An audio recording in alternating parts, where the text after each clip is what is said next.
श्री शिवलीलामृत कथासार अध्याय 3.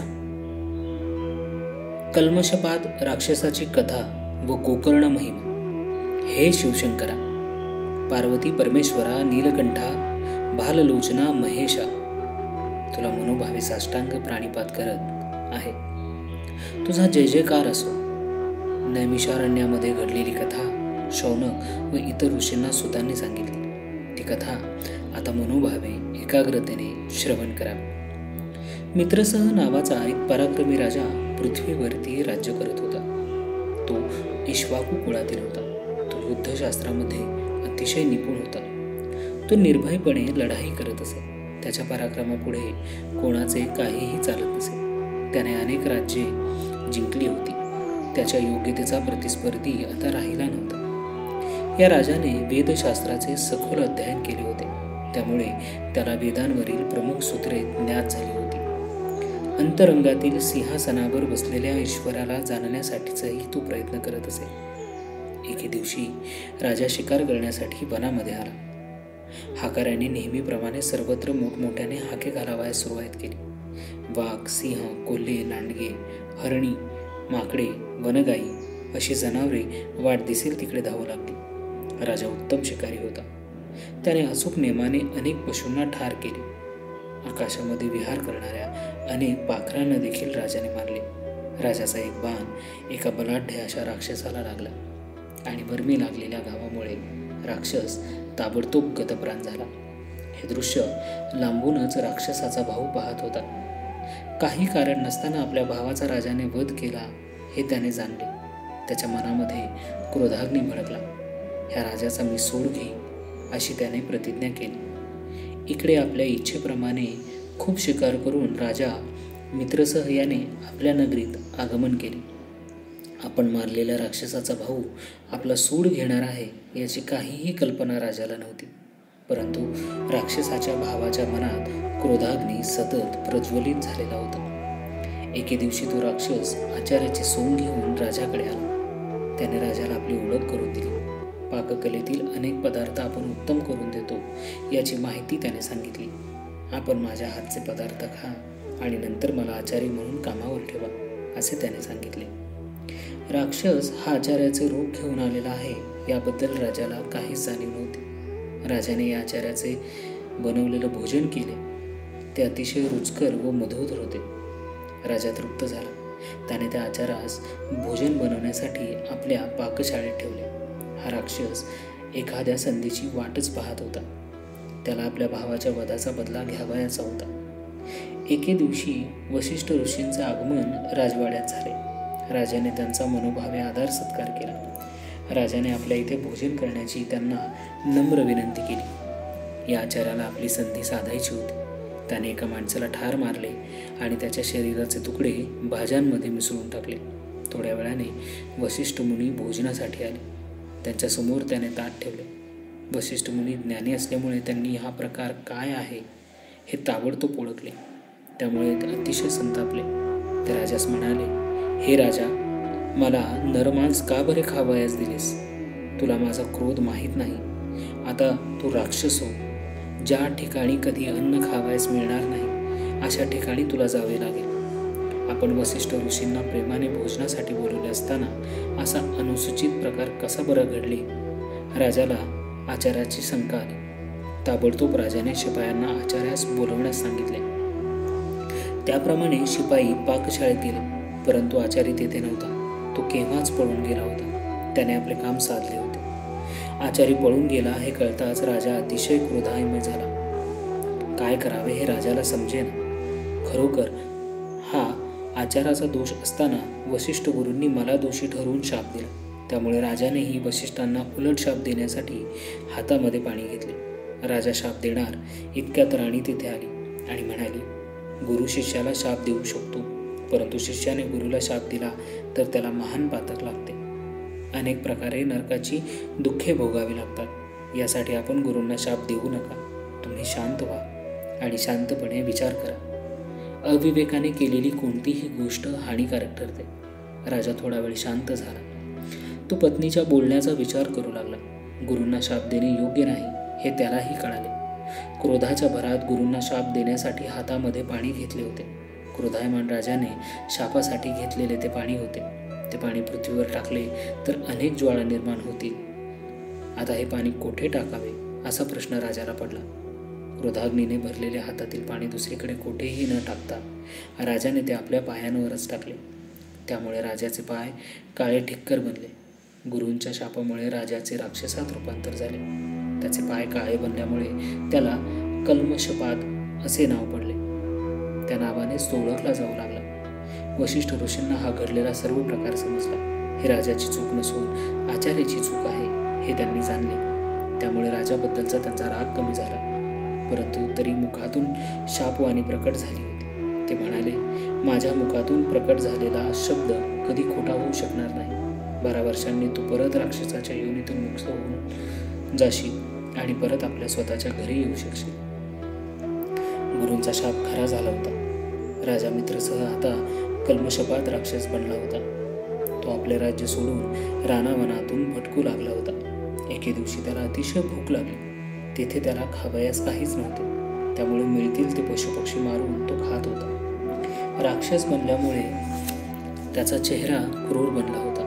भूक भागवण्यासाठी तो मिळेल ते खात होता. कोणताही विचार न करता मिळेल त्या दिशेला जात होता. अशात एके दिवशी एक तरुण ब्राह्मण जुळपे एकमेकांशी गप्पा मारत बसले होते. राक्षसाने ताबडतोब तिथे जाऊन आपल्या पंजात त्या ब्राह्मण कुमाराला पकडले.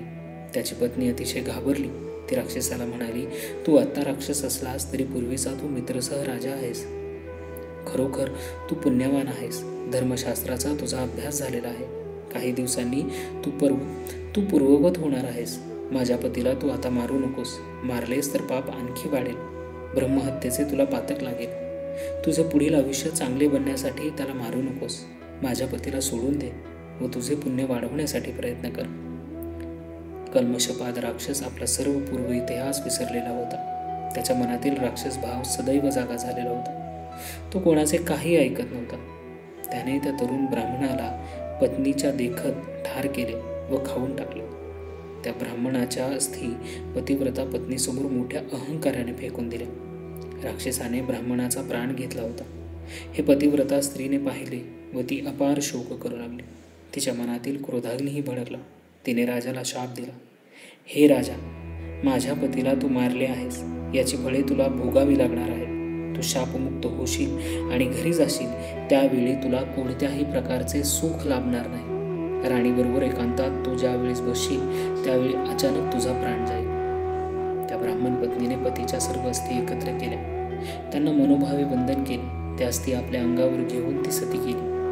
तिने आपल्या पतिव्रता धर्माचे पूर्ण पालन केले. कल्मषपाद राक्षस असाच रानावनातून भटकत होता. त्याचे पाप वाढत होते. बघता बघता 12 वर्ष निघून गेली. राक्षस शापमुक्त झाला. तो राजा मित्रसह बनला. राजवाड्यातील सर्व लोकांना आनंद झाला. राजवाड्यातील पट्टराणी आनंदाने समोर गेली. परंतु राजाला त्याचा काहीच आनंद झाला नाही. तो दुःखी कष्टी दिसत होता. राजाचा चेहरा पाहून राणीलाही काही कळेनासे झाले. तिने राजाला दुःखाचे कारण विचारले. राजाने आपल्या हातून जंगलात घडलेल्या सर्व गोष्टींचे कथन केले. ते ऐकून सर्वजण दुःखी झाले.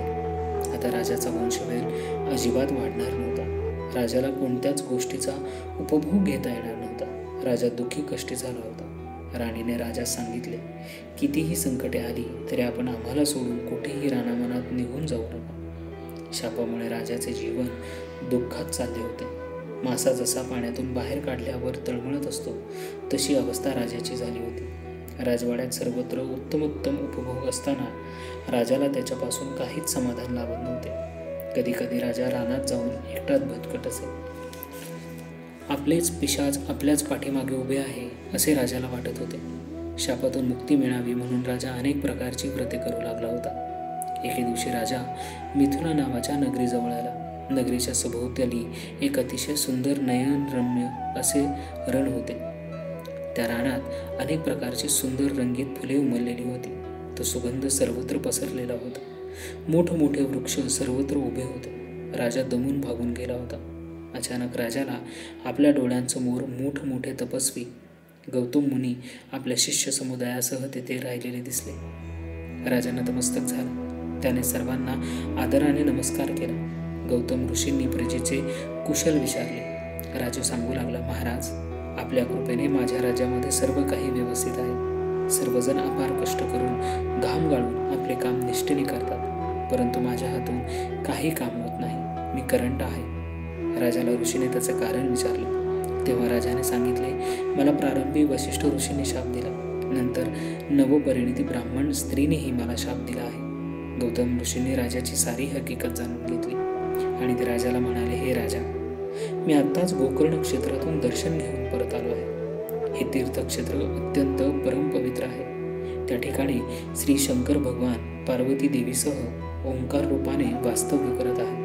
त्याचप्रमाणे भगवान विष्णू देखील आपल्या प्रिय इंदिरेसह त्या ठिकाणी तपश्चर्या करत आहेत. अनेक देवतांचे तेथे वास्तव्य आहे. ऋषी मुनींची तपश्चर्याही तेथे सुरू आहे.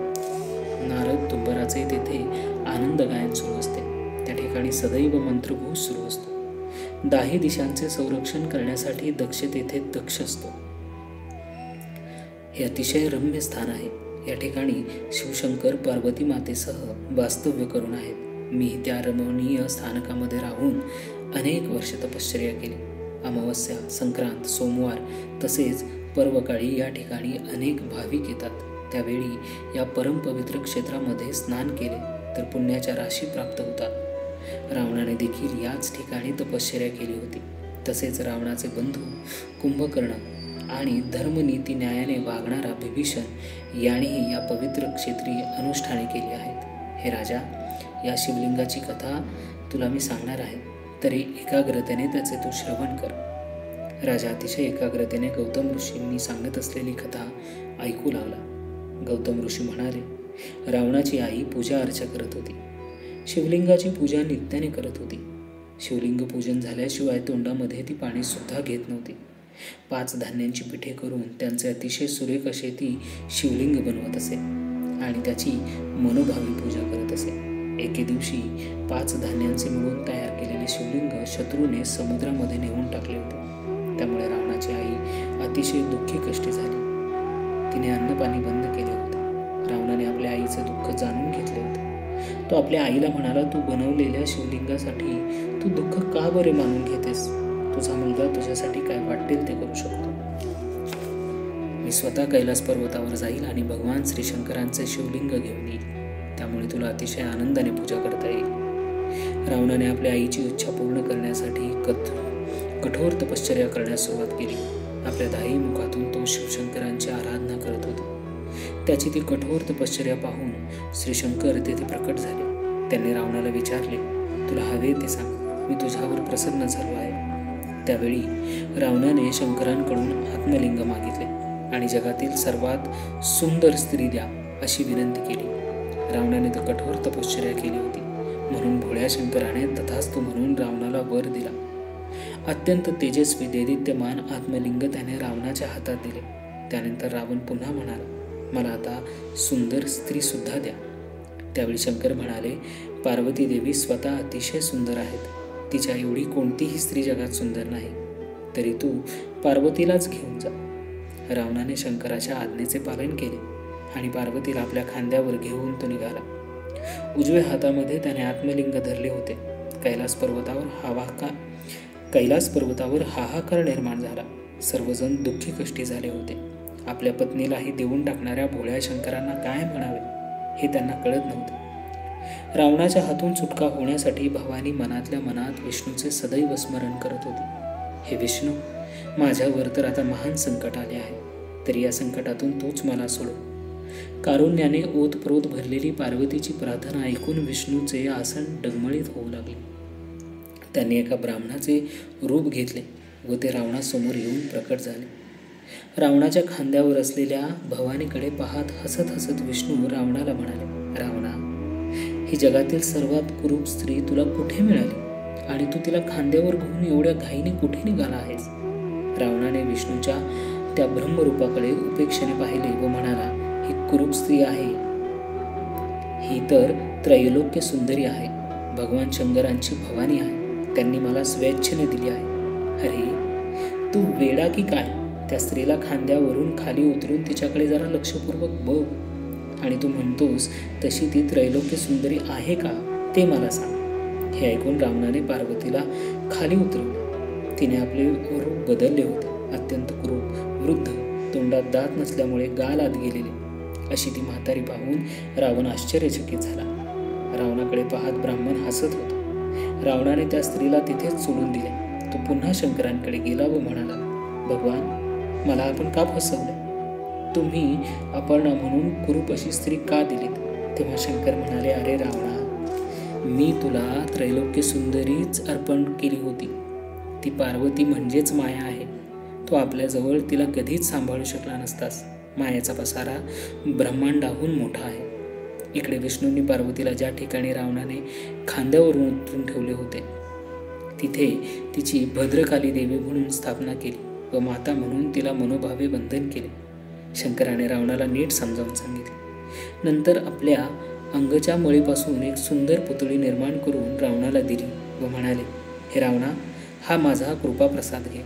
ही सुंदर मंदोदरी या नावाने मायासुराच्या पोटी जन्म घेऊन जगातील सुंदर व पतिव्रता स्त्री होईल. मंदोदरी विवाह योग्य होताच मायासूर मोठ्या आनंदाने तुला अर्पण करेल व विधियुक्त कन्यादान करेल व एक शक्तीही देईल.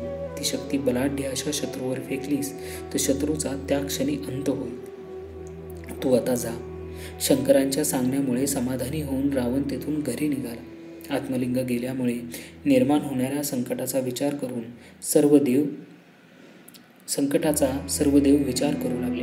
त्यांनी गजाननाच्या आराधनेला सुरुवात केली. ते गजाननाला विनंती करत होते, आपल्या बुद्धीने ते आत्मलिंग रावणाच्या हातून काढून घ्या आणि इकडे परत घेऊन या. त्यावेळी शंकरांनी रावणाला आत्मलिंग देताना सांगितले होते, तुला हे लिंग ज्या ठिकाणी स्थापन करायचे आहे तिथे ठेव. मध्येच कुठे ठेवले तर ते तिथेच स्थिर राहील. ही गोष्ट तू अजिबात विसरू नकोस. रावण अतिशय विचारपूर्वक दोन्ही हातात शिवलिंग घेऊन वाटचाल करत होता. अचानक तो जाता जाता थांबला. त्याला लघुशंकेला जायचे होते, परंतु जवळपास कोणीही दिसत नव्हते. थोड्या वेळाने त्याला एक गुराखी दिसला. गजाननानेच गुरख्याचा वेश घेतला होता, परंतु रावणाला हे कळाले नाही. रावणाने त्या गुराख्याला सांगितले, हे लिंग जरा वेळ हातात धर. काही झाले तरी खाली ठेवायचे नाही. गुराखी म्हणाला, मला तर गायींना सांभाळावे लागते. जर त्या गायी इकडे तिकडे गेल्या तर पुन्हा सापडत नाहीत. त्यामुळे मी जर इथे लिंग घेऊन बसलो तर माझ्या गायींची देखरेख कोण करणार? त्यावेळी रावण म्हणाला, अगदी थोडा वेळ हातात धर. मी लघुशंका करून ताबडतोब येतो. तू गायींची काही काळजी करू नकोस. मी आलो रे आलो की तू ताबडतोब गायींकडे जा. एवढे बोलून रावणाने त्या गुराख्याच्या हातामध्ये ते लिंग दिले. जाता जाता गुराखी म्हणाला, मी जादा वेळ थांबणार नाही. तू ताबडतोब परत ये. मी 3 वेळा तुला हाक मारेन आणि तू जर आला नाहीस तर लिंग तेथेच ठेवून जाईल. रावणाने गुराख्याला मानेने होकार दिला आणि तो गडबडीने निघून गेला. गणपतीनेच गुराख्याचे रूप घेतले होते. तो प्रत्यक्ष शंकरांचा मुलगा होता. रावणाने हे लिंग घेऊन जाऊ नये म्हणून गणपती मुद्दाम तेथे प्रकट झाले होते. गुराख्याने रावणाला 3 वेळा हाक मारली. रावण येतो म्हणाला, पण त्याला उठताच येईल. गुराख्याने ते दिव्यलिंग जमिनीवर ठेवले. तेवढ्यात रावण तेथे पळत पळत आला. त्यावेळी जमिनीवरील ठेवलेले लिंग त्याला दिसले. रावण अतिशय घाबरला. त्याला गुराखी कोठेच दिसेना.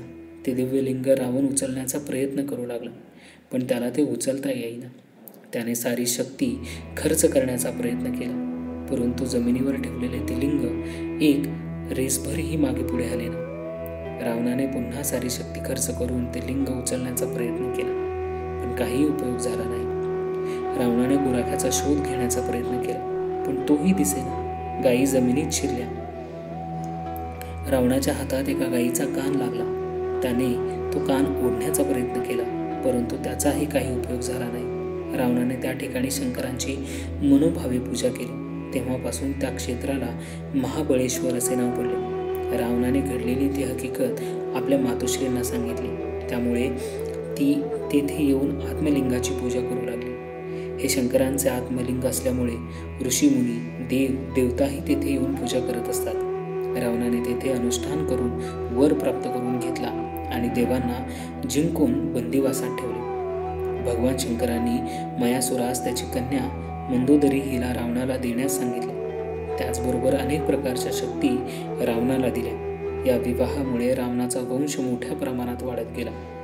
इंद्रजित सारखा तेजस्वी महापराक्रमी पुत्र रावणाच्या कुळात जन्माला. रावणाने महान तपश्चर्या केली, त्यामुळे त्याला अमाप संपत्ती आणि अपार सत्ता मिळाली. मित्रसह राजा, आता दुसरी एक कथा मी तुला सांगत आहे. ती सावध चित्तेने ऐक. एके दिवशी आम्ही घनदाट वृक्षाच्या खाली बसलो होतो. त्यावेळी तेथे पडलेली एक स्त्री आम्हाला दिसली. तिच्या अंगावर रोगाच्या खुणा दिसत होत्या. जमिनीवरील धुळीने ती माखली होती. हे दृश्य पाहून आम्हाला फार वाईट वाटले. मागील जन्मी केलेल्या पातकामुळे तिची अवस्था अशी झाली होती. तिचा मृत्यूकाळ आता जवळ आला होता. एवढ्यात तेथे आकाशातून वेगाने आलेले विमान दिसले. त्या तेजस्वी विमानाने आजूबाजूचा सर्व परिसर प्रकाशित झाला. त्या विमानामध्ये शिवगण बसलेले होते. शिवगण खाली उतरल्यावर त्यांना विचारण्यात आले, आपण येथे कसे काय प्रकट झाला? आपण कोणाचा बरे उद्धार करण्यासाठी येथे आला आहात? त्यावेळी शिवगण म्हणाले, ह्या धुळीत पडलेल्या स्त्रीचा उद्धार करण्यासाठी आम्ही येथे आलो आहोत. हे ऐकून मला आश्चर्य वाटले. ते पाहून शिवगण म्हणाले, या स्त्रीचा पूर्व इतिहास आता समजून घ्या. पूर्वी कैकेयी नावाचा एक ब्राह्मण होता. त्याची पोटी एका मुलीने जन्म घेतला. त्या मुलीचे नाव सुमित्रा असे ठेवण्यात आले. ती मुलगी दिसायला अतिशय सुंदर होती. बघता बघता शैशवातून ती तारुण्यात पदार्पण केले. तिचे सौंदर्य वाढू लागले होते. त्या सौंदर्याबरोबर अहंकारही वाढू लागला होता. तिचे प्रत्येक पाऊल अहंकाराच्या मार्गावर पडत होते. वडिलांनी तिचा विवाह संपन्न करून दिला, परंतु अचानक पतीचे निधन झाल्यामुळे ती बालविधवा झाली. आता पतीचे बंधन तुटल्यामुळे ती कशीही वागू लागली. धर्मशास्त्राच्या मर्यादा तिने सांभाळल्या नाहीत. वडिलांनी तिचे वागणे पाहून तिला घराबाहेर हाकलून दिले. घरातून बाहेर पडताच सुमित्रेचे सर्व बंधन संपले. आता ती विनाशाच्या मार्गाने वाटचाल करू लागली. भक्षण करू लागली. अंमली पदार्थांचे सेवन करू लागली. मर्यादा संयमाच्या रेषा तिने पूर्णपणे पुसून टाकल्या होत्या. एके दिवशी गायींचे गोजीरवाणे वासरू तिने कापले. रक्ताने तिचे हात माखले. गाय हंबरत होती, परंतु तिला त्याचे काहीच वाटले नाही. अशा प्रकारे पाप वाढवितच तिचा मृत्यू झाला. त्यामुळे पापाचे प्रायश्चित्त म्हणून तिला अनेक प्रकारच्या नरक यातना भोगाव्या लागल्या. पुढील जन्मात तिला अतिशय दुःख भोगावे लागले. भिक्षा मागून अन्न खावे लागले. एके दिवशी गोकर्ण महाबळेश्वराकडे शिवभक्तांची दिंडी चालली होती. त्या दिंडीमध्ये ती सामील झाली. शिवनामाचा उच्चार तिच्या कानी पडत होता. मागील जन्मी शिवनामाचा उच्चार तिच्या मुखातून प्रकट झाला होता. ती शिवभक्तांबरोबर गोकर्ण महाबळेश्वरला येऊन पोहोचली. तिने खाण्यासाठी हात पसरले होते. त्यावेळी कोणीतरी तिच्या हातात बेलाचे पान टाकले. तो खाण्याचा पदार्थ नसल्यामुळे तिने ते पान फेकून दिले. ते बरोबर शिवलिंगावरती जाऊन पडले. या बिल्वपत्रांमुळे नकळत शिवलिंगाचे पूजन झाले. अन्न न मिळाल्यामुळे तिचा नकळत उपास घडला होता. रात्री जागरणही झाले आणि शंकराच्या नामाचा जयघोष तिच्या कानी येऊ लागला.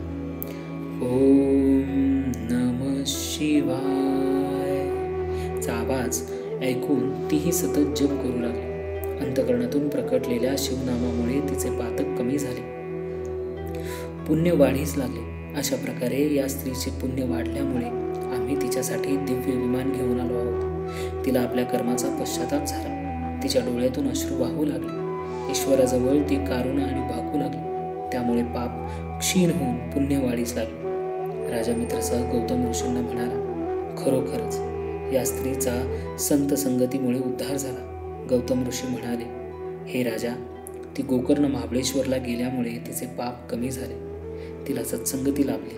नकळत तिच्या अंतकरणातून ओम नमः शिवाय चा जप प्रकट होऊ लागला. तिची मोठी पातके नष्ट होऊन गेली. हे राजा, आता तूही गोकर्ण महाबळेश्वर क्षेत्री जा. तेथे राहून तू शिवाची आराधना कर, म्हणजे तू सर्व प्रकारच्या दुःखापासून मुक्त होऊन जाशील.